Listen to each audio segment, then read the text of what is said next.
He wasn't born into luxury. He was born into chaos. A broken home in Malmö, Sweden, a tough neighborhood, an immigrant boy, full of anger. No one gave him a chance. So, he took it himself. He wasn't like the other kids. He was too tall. He was too wild. He was too confident. Too dangerous. But when the ball touched his foot, it was magic. His left foot, a catapult, his right foot, a sniper, and in between, a heart of a lion. They tried to bench him, tame him, silence him, but lions don't follow rules. This is the story of Zlatan. Born in 1982, in a small apartment in Malmö, Sweden. Shared with his two brothers and parents who had migrated from Yugoslavia. His father, a truck driver, his mother, a factory worker, both barely making ends meet. The only luxury they could afford was a TV. And young Zlatan would spend hours glued to it, watching the world at his feet. The European Cup, the World Cup. He would kick the ball against the wall, dreaming of one day playing on the big stage. At age 5, he started playing for a local club. At 11, he was already too good for their academy. He moved to another club, but soon he was deemed too arrogant. His coaches couldn't handle him, neither could his teachers.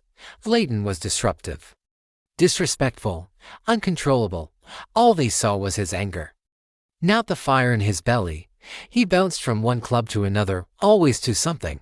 Too big, too strong, too fast. At 13, he was playing for the under-17 team, scoring at will. But something was missing. He needed a team of his own. He needed a home.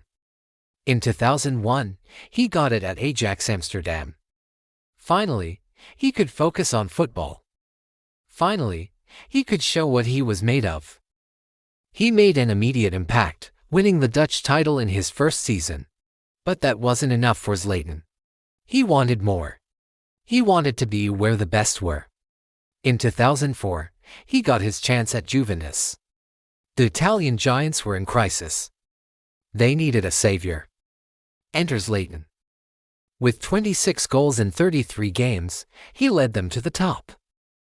But off the field, he was causing chaos. He was fined for diving. He was suspended for elbowing. He was wanted by the police for speeding. But on the field, he was unstoppable. He was winning. He was scoring everywhere. From Ajax to Juventus, from Inter to Barca, from PSG to Milan. He played for the best clubs in Europe, lifting titles in all of them. But he wasn't just a team player. He was a lone wolf. He fought everyone. In 2009, he had a massive bust-up with his Barca teammates after being substituted.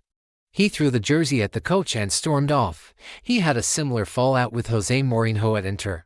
In 2010, he punched the assistant coach in the face during a training session. He challenged Ronaldinho to a fight in the tunnel after a friendly match, but on the pitch, he delivered week after week. He scored 313 goals in 361 games. He wasn't loved by many, but he was feared by all. Zlatan was never one of the boys. He was always above them. He didn't need approval.